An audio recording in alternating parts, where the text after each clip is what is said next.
Hey, hey, I am coming to you with part two of the Tim Burton project.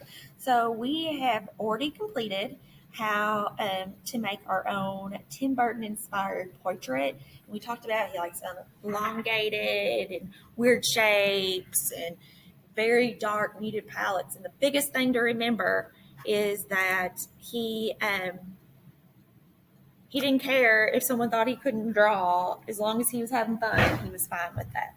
So here, have you ever wondered how Tim Burton cartoons look the way they do? Because, as I told you, Tim Burton is the mastermind behind The Nightmare Before Christmas, Frankenweenie. I think he had something to do with Coraline. But I'm going to show you how clay animation actually works. So let's get this booted up. Hopefully it works perfectly fine without any hitches. And we are going to dive into the world. We're going to skip that ad. Skip that ad.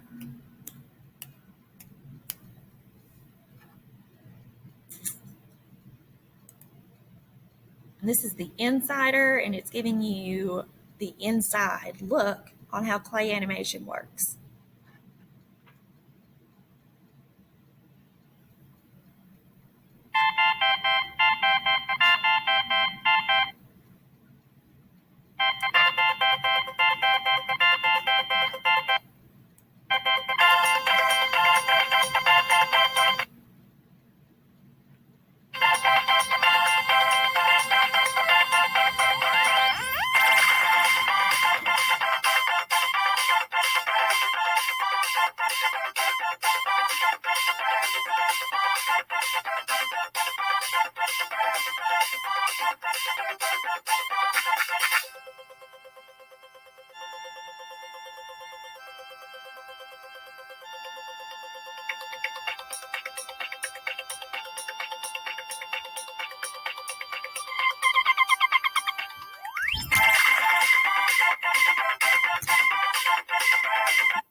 Essentially, they're very expensive action figures.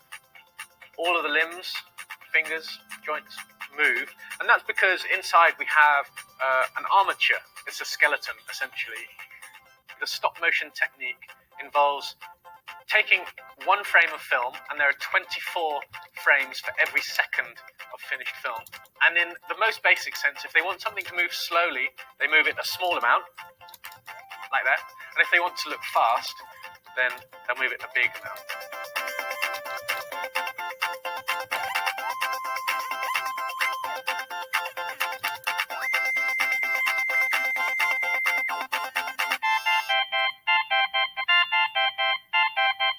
Stop motion by its very nature stops action, and it can look a bit kind of jittery and jumpy, but in this scene we wanted the action to be frantic and frenetic. The rigging department came up with this amazing solution. They attached a little rig on kind of rotating wires to just a hand drill.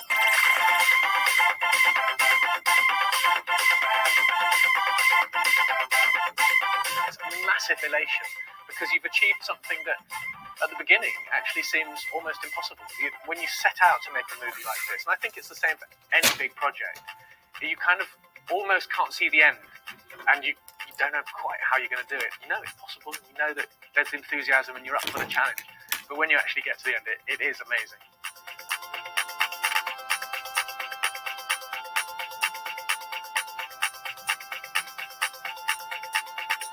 So I think that was really informative. That was a very informative 3 minutes to kind of get you an idea of clay animation and how that works. And there's Frankenweenie. That is actually Tim Burton's masterpiece. You can look at that right now on Disney Plus. I feel like I've been promoting Disney Plus a lot today. So this will give you an idea behind the concept of how it all goes together with clay animation. Edward Frankenstein, neighbor, of course. That'll be in discussion with the animation director about the acting, what's required out of the shot. Edward Frankenstein, we're neighbors. Shoot video references, and we look at the actors doing their voice records and try to find little behaviors and idiosyncrasies that we can use in the performance. This is Martin Short's voice record for this sequence. There's some of the gestures in there that he's done. There's a few little sort of head moves and stuff like that obviously can be put into the performance. We also have dope sheets here. These are our frame numbers. So as we go through, this is frame 69, frame 70, frame 71. And these are the words here which are broken down into phonetics. So each of these we would know from this, like frame 90, for instance, is an M. So we would know then on that particular frame, the mouth of Dad would be going into an M for the beginning of Maya. So this is the actual shot where I am so far. There, Edward Frankenstein. So I'm having to animate, obviously, Dad here at the moment, but there are other characters that are moving in the background. Down here and around us, we have individual sets of blinks for all the characters. They're specially cut and shaped. Even for something as simple as a blink, we have to replace the lids each time. So yeah, I'll probably be finished at the end of the day, so this is about a 5-day shot. It's quite a long process. In fairness, he didn't write the textbook. Mr. Mayor, Edward Frankenstein, your neighbor, of course. So I love that. Kind of gives you an inside of just the work with Tim Burton, with Frankenweenie. And now we're going to talk about how we're going to make our portrait into a 3D art. So what you need is some paper, pencil to sketch, pipe cleaners, or any type of bendable wire, modeling clay, and acrylic paint. So modeling clay, I want to go back to that before we go any further. I have a recipe on here that you can use. It's kind of like slime, kind of the whole same concept, but I do encourage you to use more cornstarch than it asks for you, because I've done this and I found that more cornstarch helps mold it and gives it more stability. Also, modeling clay, if you have it, that's great. If you have that Crayola air dry clay, that's really cool too. That white stuff, that's really probably the best. And you can find that like in the school supplies at Walmart if you really want to dig in and do it legit, if you don't want to make the recipe. But here's a clay figure of Jack from Nightmare Before Christmas. And we're going to get ready. So here is how we're going to become a 3D character. So first you're going to sketch your full body, head, shoulders, knees and toes. Draw your alter ego. Play with the proportions. So think about your alter ego. Like mine would be that I have flamingos and I wear big combat boots.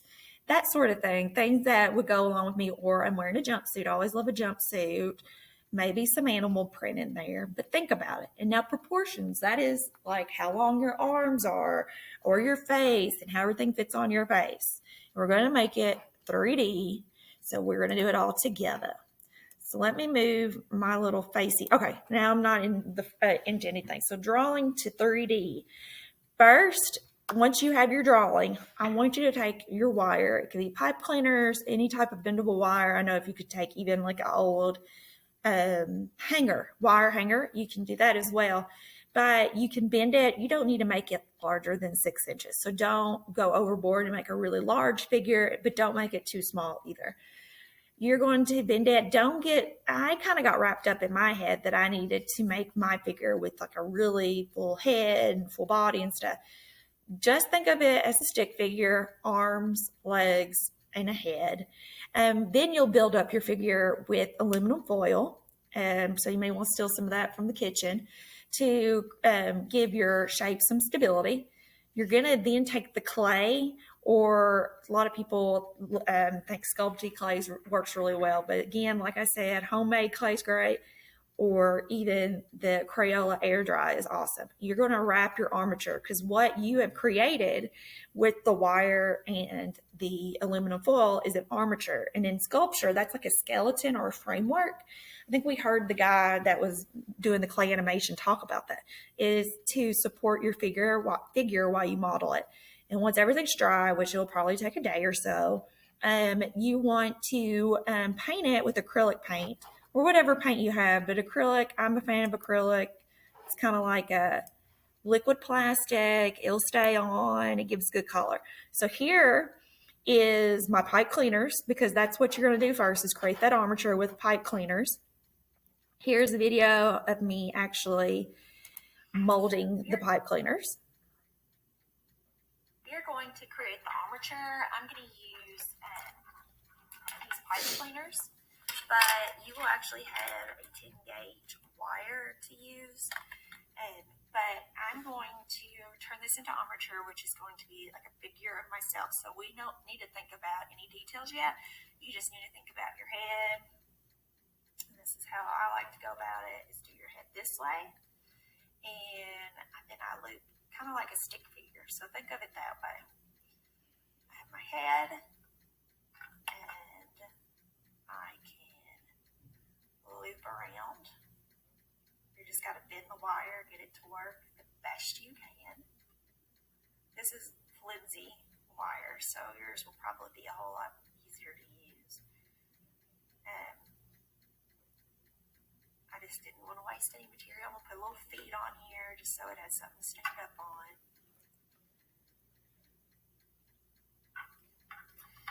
You're going to have to fool with this a little bit. It's not going to just happen all at once, not instantly. Mess with it. Okay. Get it to work. Okay. And I want some arms. Cut the wire down.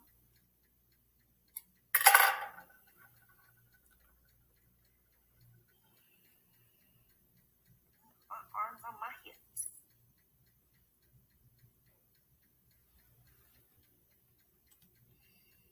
See if I can get it to stand up.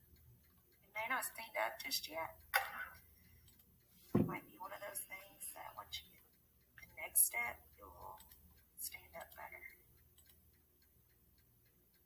So there is my armature. Okay, so now that you kind of saw me work in real time, I'm then going to show you how you're going to wrap it with the aluminum foil. Now it's time to add some volume, because our little guy, he needs to have a little bit more width, height, dimension to him in order to give a stick figure. So we're going to use this riddle wrap, aluminum foil, riddle wrap, whatever you call it at home, and you're going to wrap it. So you don't want to have a huge piece and then just slap it on there and say you're done. What I like to do is that you're going to have to kind of work with it. Tear it apart. It's probably going to take more than like a sheet. As you can see, it's already getting some stability to my wire figure. So this is how we're going to fix the armature. So when we get our polymer clay, we're going to then put it on top of here. So we're kind of creating our own sculpture. The clay, I'm making from scratch. It's not fancy that way. So as you can see, I've made my feet. It's amazing the things you can do with the foam. It's like duct tape. All the possibilities.